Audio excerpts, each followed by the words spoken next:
Hi everyone, welcome. Thank you so much for joining me today. Today I wanted to talk to you guys about crappy baby sleep. And this is not the sleeping like a baby kind of baby sleep. This is the why is my baby not sleeping kind of baby sleep. And I'm not sadly going to offer you any magical solutions as to how to get your baby to sleep better. But what I do want to do is offer you some sympathy and give you some background on why maybe you're more stressed out than you need to be and why your baby maybe doesn't need to sleep quite as much as you think they do. And then also talk about some solutions for how to help you get more sleep and to stress less about how much sleep your baby is getting. Introduction, I am Stacey Spenceley. I'm a certified holistic health coach and I'm a mom to a 26-month-old toddler who has never slept 12 straight hours in his life. He's slept 8 straight hours in his life 3 times, and I thought he was dead. But I'm not a sleep specialist. I'm just a tired mom who wanted to offer some sympathy because I think there's a lot of expert advice out there that makes you feel a lot of pressure that you don't necessarily need to feel. And there's a lot of different kids, there's a lot of different experts, there's a lot of different possibilities, and you have to figure out what's right for you and your family. So I'm really just here more to give you permission to parent the way you need to parent than to parent the way the book says you should be. So let's dive in. I've done a lot of research on this topic, mostly because my child hates to sleep. So I had, especially in his newborn days, ample opportunity to read everything on the topic to try to figure out what I was doing wrong. So I want to start us with a little exercise. I want you to close your eyes, which if you're like me, your eyes would very much like to close for a very long time. And I want you to fall asleep right now. Just go. Just fall asleep. You're not asleep, but you're supposed to be asleep because I told you to be asleep. And this might be kind of obvious, but it's really just a lesson that babies don't get tired because we think they should be tired. Babies get tired when they're actually tired. And you may be tired, but that doesn't mean that you can sleep right now when I think you should. And a lot of books kind of tell us that babies should be sleeping a certain number of hours or at certain times. And as a first-time mom, I totally get it. Like I was like, when is this kid supposed to be sleeping? What's a normal nap schedule? Like, I don't even know. And that's why I looked to those resources, but then it just made me feel worse. So the big message is that you can't make your baby sleep any more than I can make you sleep. And that's okay. So there are definitely ways you can help your baby sleep. I mean, it's like if you want to fall asleep, you don't go stand in the middle of the freeway. You go in your bedroom, you turn off the lights, and you close the door, and you lay down. It's very different. But that doesn't mean that you can force anybody to go to sleep who doesn't want to, especially those of you who are transitioning into toddlerhood around your baby being around 12 to 16 months may really be experiencing this right now, how sleep is a huge battle. And in my parenting kind of philosophy, if I can call it something quite so grandiose as that, is more like, is everybody alive? Good. Okay, I'm winning. But if you're going to make sleep into a battle, there's winners and losers. And I don't know who you want to win and who you want to lose, but when you really just want to go to bed. So it's kind of funny because a few months ago, I was actually, when I came out, I was looking over my Pinterest boards because I'm sure, when you were pregnant, you were like, oh, I'm going to pin all these pictures of these beautiful nurseries and all these articles are going to be helpful and baby that I'm going to make. And then you never look at them again because you're tired and you're having a baby. But I actually had pinned a bunch of articles about baby sleep and I reread some of them and laughed because it all sounds so simple. And it's clearly not, because people are so stressed out about this. They're hiring baby sleep coaches, which you didn't even think was a thing until you were a parent. And now you're like, please give me the number of one and just tell them to go have my baby go to sleep. So one of the problems, I think, is that babies can't read and they don't read articles or books, and they have no idea that they're supposed to be doing all these things. They only know, especially new babies, that they are either hungry or they are uncomfortable or they're so there's not much else that they really care about. So it's really up to us to be reading those cues.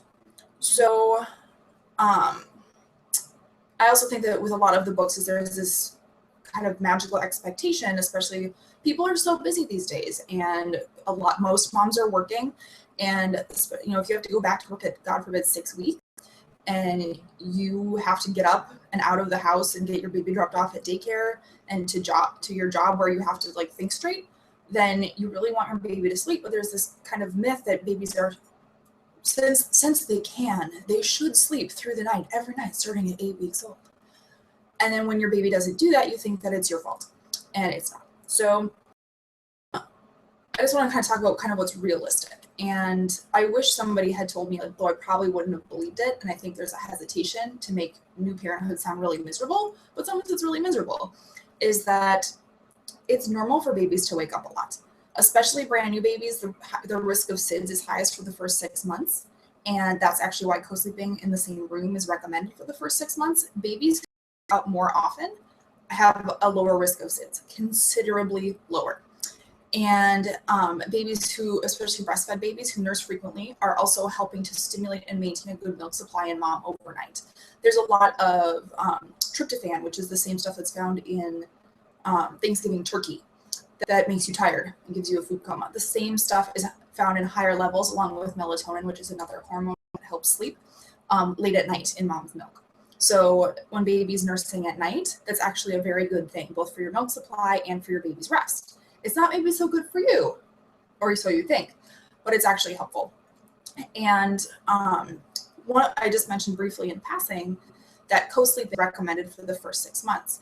And our society changes a lot faster than our physiology evolves. And back in, the caveman days, caves did not have separate little cave nurseries that people were, drawing little chalk drafts on, and matching little colors and putting on, cave Pinterest chisel rock things. So that's why everybody slept together for safety and warmth. And if you couldn't move yourself or feed yourself, you would be really interested in where your food and safety was at all times. And I always used to kind of joke, it was only half of a joke, that my son we were going to leave him under the bushes to be eaten by mountain lions. So he felt that it was his responsibility to wake up frequently, not actually the case. We have yet to leave him under the bushes for anything, let alone mountain lion, and he still wakes up at night. And he's due. I know that's not very helpful, but it's true. So my son was never a good sleeper. He was 8 weeks old, and I woke up in a blind panic because I was convinced that he was dead. And he actually, when he sleeps well, he sleeps better than I do because it confuses me. But when he was very young, he was one of those babies that had to be held for the first 3 months. If we set him down, he woke up. It was like baby dolls that closes its eyes when you lay it down, but the opposite. He did not sleep longer than 37 minutes on his own for the first 6 months of his life. And if you read the No Sleep or the No Cry Sleep Solution or the No Cry Nap Solution, that's a single cycle napper. That was like textbook case of my son. None of the tricks worked except for holding him or wearing him, which I will talk about in a little bit. You probably read about the 4-month sleep regression. Not all babies have this. A lot of people like to call it a sleep progression because it's actually the baby is developing a lot of new mental and physical skills. And if you've ever had a day where like you were really busy or you were at an event or at work and you came home and you were physically exhausted, but your brain was so full that your brain was just spinning on this little mental hamster wheel and could not fall asleep despite the fact that you were exhausted, that's kind of like what life is like for babies every day. Rest, sleep is our time to kind of process and download what we've learned. And babies have to do that every night because, of course, we walk around and we're so used to everything, but babies aren't. The new light pattern that they saw today is a completely new thing. We're like, yeah, there's light glinting off the truck. It's not a big deal. It's a big deal to them. So around 4 months, they have a lot of development going on that can cause really bad sleep. Also around that age is when a lot of babies between 4 to 8 months start getting their first teeth. Teeth can really interrupt sleep cycles. My son got his first tooth. He cut his first tooth the day before he turned 6 months old. By the time he turned 1, he had 16 teeth. And that was really rough on his sleep, which was already not good. Now, the good news is that it didn't bother him after that. However, he still doesn't. So another thing is that he always struggled with taking a third nap. And I remember asking other moms, like, when did your baby go down to 2 naps? And they were like, oh, this age or that age. My son was down to 1 nap before his first birthday. And he has taken 1 nap and he's 2. So my mom said that my sister and I both dropped naps before we were 2. And I think that, you can get a really wide range of answers on this. My friend's 5-year-old still takes naps. I'm 32. I would love to take a nap. However, my 2-year-old, not so interested.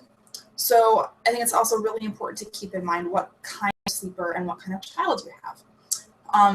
There is a really great article that I'll link when I put this recording up from a site called Ask Moxie that talks about tension increasers and tension releasers when going to bed. And it depends on which kind of baby you have, of what you can do. I like to say that the phrase drowsy but awake was my arch nemesis when my child was a baby. I put him down drowsy but awake once at like 3 months old, and it never worked again. So there was a lot of crying on both of our parts. So I finally gave it up. So I kind of want to take that to talk about what actually worked for us and what didn't. Because I know I sound a little fatalistic with like, well, my 2-year-old still sucks at sleeping. And you're thinking, oh my God, I'm going to die. And you're not. Because crappy sleep doesn't have to mean completely crappy sleep forever. You get used to it, you get better, and their sleep does improve. It doesn't mean that they're sleeping 12 hours straight, but there's a lot of other things you can do to help both of you. So what actually helped and didn't. And so first, I read a bunch of books that said they need naps to process everything, like I just said. And so what I was, oh my God, my kid's not sleeping enough. I'm scarring him for life. He's not going to learn enough. He's probably never going to get into college. He's going to be under a bridge. And because, that's clearly the logical train of thought there. And it's really not necessarily true. So when he was very young, a book that I did mention was The No Crying Nap Solution by Elizabeth Pantley is very popular.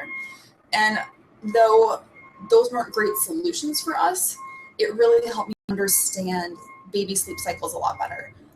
Some of the biggest things that I learned were that, number one, as your baby gets a little bit older, when adults are in REM sleep, we're basically paralyzed from the neck down. Our brain kind of unplugs, lets our body recuperate, and that's why only your eyes move during REM sleep.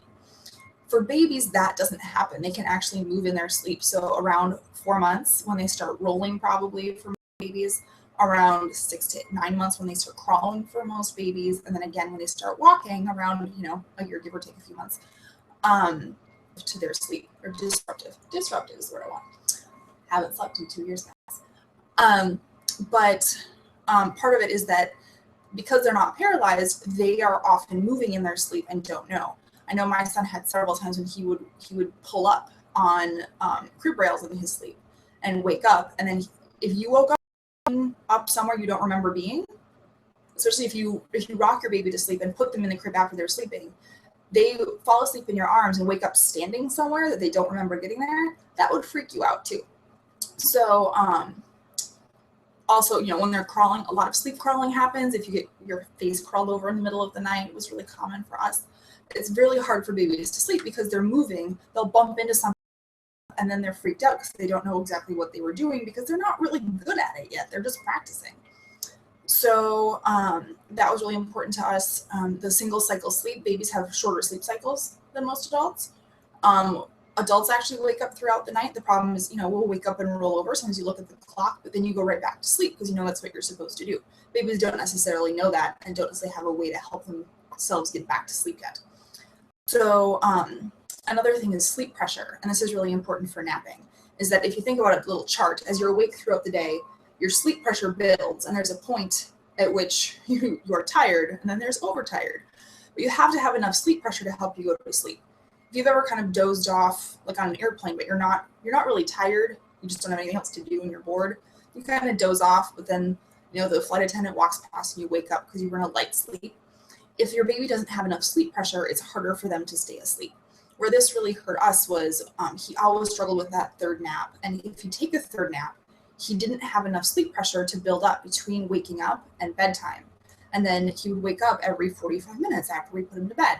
When he dropped that third nap and he was awake for a longer stretch, he was more tired and able to rest. And that's actually what's happening now. Is I said he took a nap the other day and he went to bed at 10:30 at night and still got up at 6:30. He actually got earlier than usual. If he doesn't take a nap, we have to power through a crabby phase in the afternoon. But he goes to bed around 7:30 and he wakes up much happier, and he wakes up at 7:30 in the morning. So he's not sleeping for 12 solid hours, but he's in bed for 12 hours.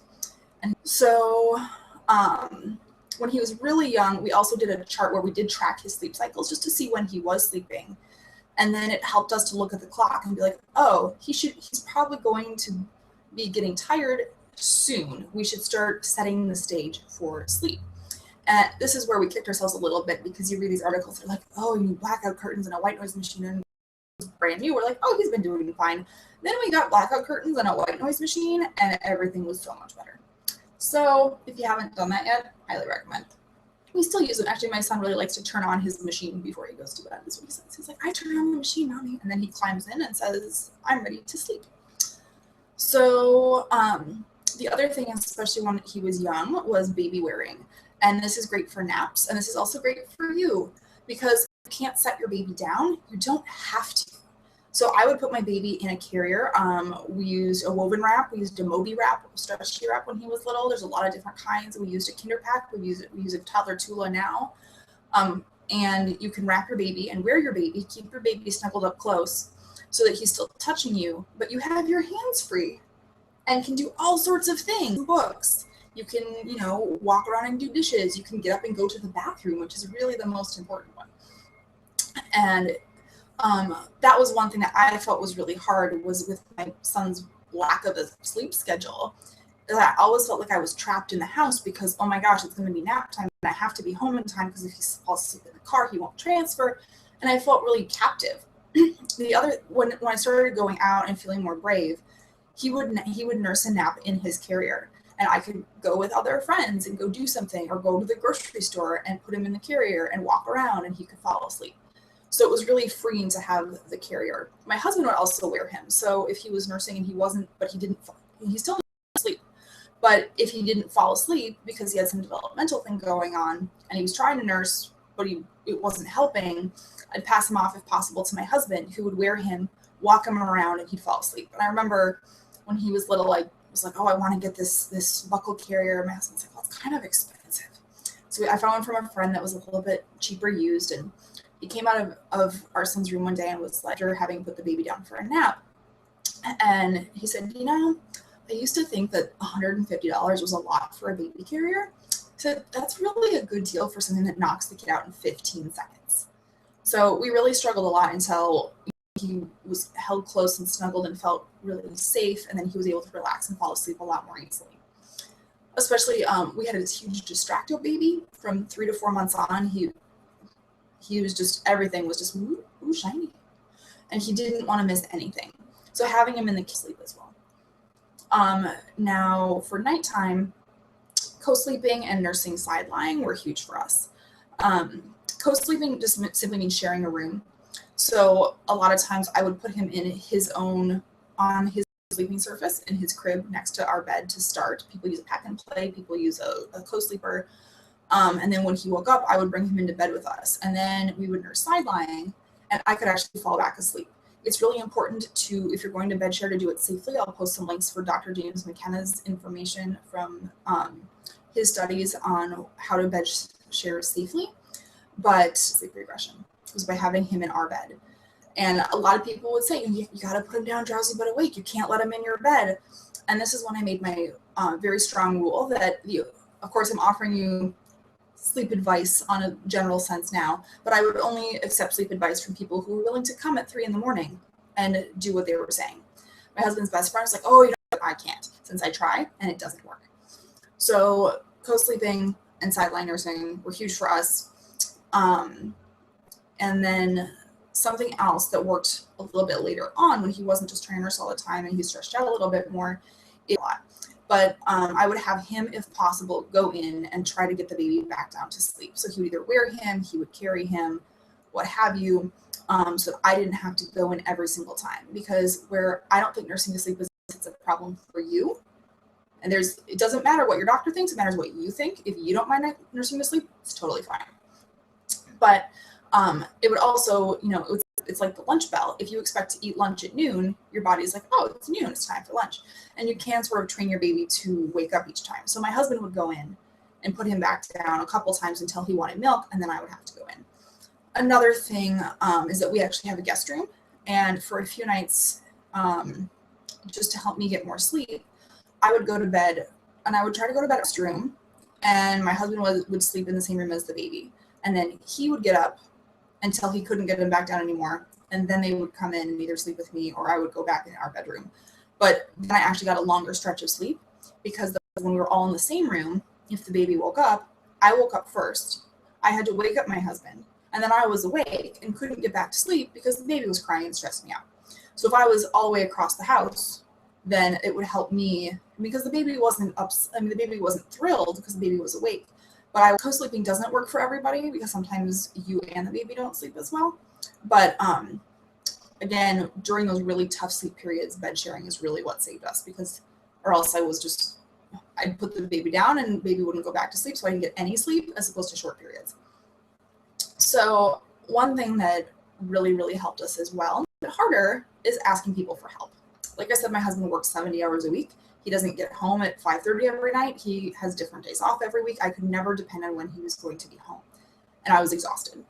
And so 2 things that helped were I would sometimes leave a bottle of pumped milk, and he would have to give the baby a bottle of milk at 4 in the morning, just a couple of nights so that I could at least get some rest.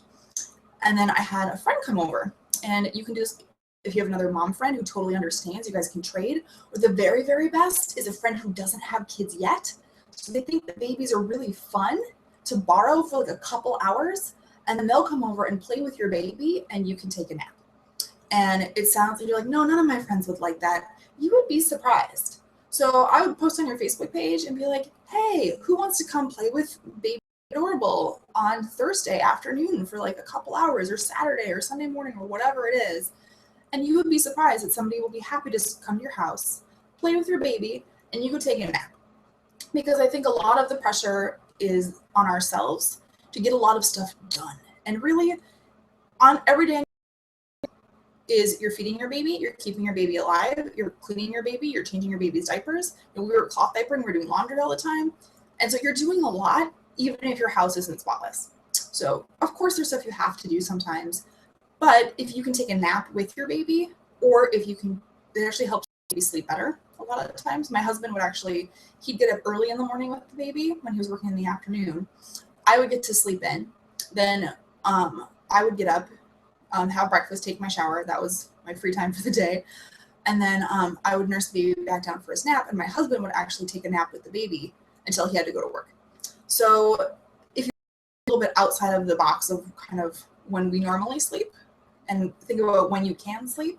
And so maybe that's if your husband does work Monday through Friday, 9 to 5, or your partner, then using the kind of term generically, you guys alternate who gets to, or if you both work, alternate who gets to sleep in on Saturdays or Sundays.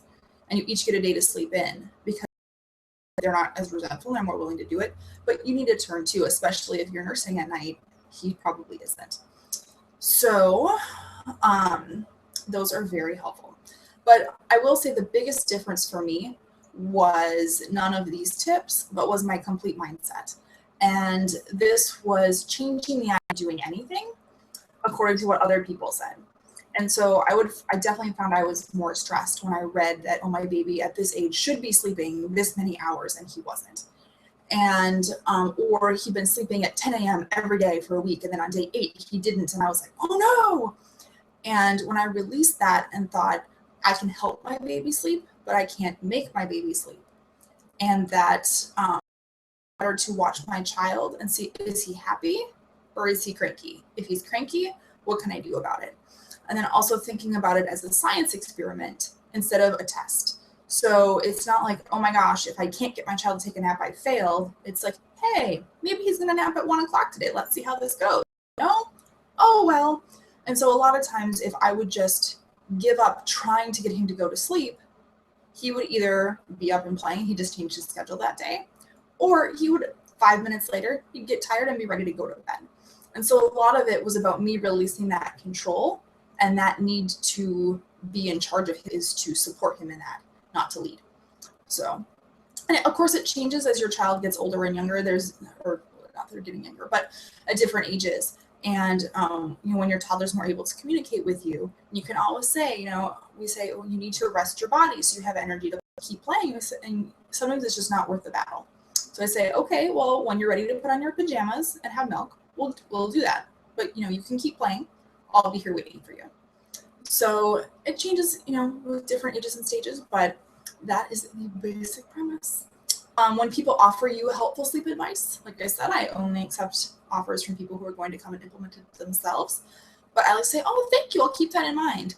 And do keep in mind that most people are legitimately trying to be helpful. So, you don't have to take any of my advice.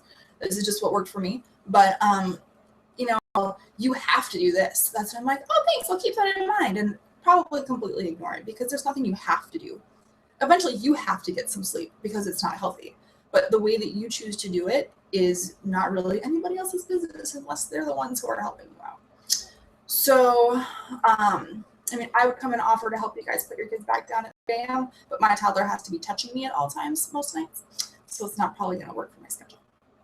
But that's the gist. I'm going to drop my mouse here so I have to find it. But I'm going to see if you guys had any questions that you submitted. There's a couple. But I just mostly wanted to get through those. And no questions that I see. So I hope that you guys feel like you have a little bit more permission to do what works for you and a little bit less pressure to do what experts say. Again, like the only schedule, that's, my mom's an early bird. She's always been an early bird. She and my sister have been morning people. They're up at 5:30 every day, and 5:30 is like a PM hour for me. That's completely reasonable. And so our son actually is not too bad different than that. That's, I think, a challenge when your kids are on a different sleep schedule than you. But also think about, different adults that who some people are super happy to be out super late and up until 2 a.m. and, you're dragging at 8 p.m. So if we give that same grace to our children and understand that a little bit more, I think it goes a long way. So again, I'm Stacey Spenceley. You can check me out at centerstagewellness.com or semicrunchymama.com. I'm mostly active with my Semi Crunchy Mama information on my Facebook page, which is facebook.com/semicrunchymama. And I'm going to do more hangouts like this. My next hangout will hopefully be an interesting topic about talking to kids about death, which I think comes up unexpectedly for a lot of parents. Rachel Rainbolt from Sage Parenting about how to talk to your kids about anatomy. And you can check those out on my YouTube page, or I link to them on my resource pages at semicrunchymama.com. So thanks so much for viewing this. If you have any questions, I'd love to hear them. Hope you found it helpful, and you can always send it to your friends or pass it aggressively to your family if they won't leave you alone. So have a great day, guys.